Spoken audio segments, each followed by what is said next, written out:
Video আগে একটা video করে নিই এই করতেছিলাম। আচ্ছা আমি একটু দাঁড়ায় কথা বলি। স্যার বসে বলি না আমি একটু দাঁড়ায়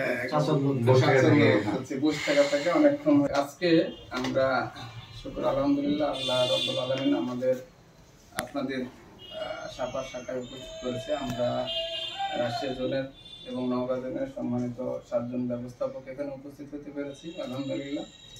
তো আমি এখানে উপস্থিত হয়ে একটা জিনিস লক্ষ্য করলাম যে আপনাদের যে অফিসের ডেকোরেশন এবং মুভমেন্ট খায়দায় এটা হচ্ছে সবচেয়ে বেটার ছিল। হ্যাঁ আপনারা আরও বেটার হবেন। কখন হবেন? যখন আপনাদের কাজের মাধ্যমে আপনারা এগিয়ে যেতে পারবেন। আমি এই ব্রাঞ্চে মোটামুটি 1 বছর আগে এসে মিটিং করেছি। তখন দেখছিলাম 70 কি 80 লক্ষ টাকা আপনাদের এফডিআর ছিল এবং বিনিয়োগ মোটামুটি বেশি ছিল। আপনাদের সবসময় দেখি যে আপনাদের এফডিআর থেকে বিনিয়োগটা বেশি। এটা আমার কাছে সবচেয়ে বেশি ভালো লাগা। কারণ শাহজাদ ভাই একটা অভিজ্ঞতা সম্পন্ন মানুষ। উনি বুঝে যে আসলে একটা প্রতিষ্ঠান যখনই আমি প্রফিটে নিয়ে যাব তখন আমাকে কি করতে হবে, এফডিআর থেকে প্রফিটের ইনভেস্টমেন্ট আমাকে বেশি দেখাতে হবে এবং বেশি করতে হবে। আসলে প্রফিট করতে পারলে বেশি আপনি বেশি দেখাতে পারবেন ইনভেস্টমেন্ট। প্রফিট না করতে পারলে কিন্তু আপনার মূলধনের থেকে ইনভেস্টমেন্টটা কমে যাবে। আপনার এফডিআর হবে ধরেন 80 লাখ টাকা, আপনি যদি 10 লাখ টাকা লস করেন তাহলে আপনার হচ্ছে 70 লাখ টাকা ইনভেস্ট দেখাবে।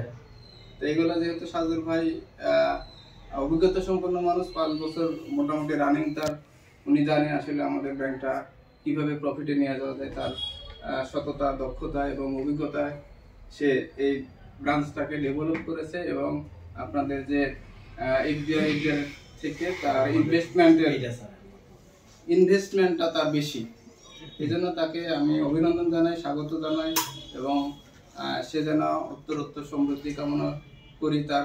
সে যেন আরও বেশি ডিপোজিট করতে পারে, বেশি ইনভেস্টমেন্ট করতে পারে। সাথে সাথে আপনাদেরকে একটু বলি যে আপনারা যদি সহযোগিতা করেন সেক্ষেত্রে কিন্তু শাহজাদ ভাই আগেতে পারবে। সহযোগিতা না করলে কিন্তু আসলে আগে না, সম্ভব না।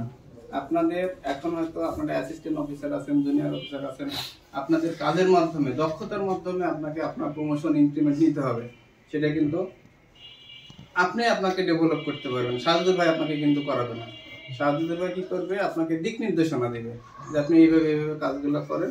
সেক্ষেত্রে আপনি আপনার যে টার্গেট এটা অ্যাচিভ করতে পারবেন। পাশাপাশি আপনার অ্যাচিভের মাধ্যম দিয়ে আপনি আপনার জীবনকে গড়তে পারবেন। তো আমি আরেকটা জিনিস আপনাদের কাছে বলি যে এই সাফার বাজারে মোটামুটি আরো ধরেন যে 5-7-10টা ব্যাংক আছে। সব ব্যাংকের কার্যক্রম কিন্তু ব্যাংকিং কার্যক্রম, এক এক ব্যাংকের নিয়ম কিন্তু এক এক রকমের। সব ব্যাংকের একটু না একটু আলাদা। তো দেখেন সাফার বাজারে আপনারা যে ডেকোরেশন করেছেন, এরকম ডেকোরেশন মনে হয় আর কোনো ব্যাংকে নাই আপনাদের মতো। কারণ একটা মানুষ যখনই আপনার এখানে আসবে তার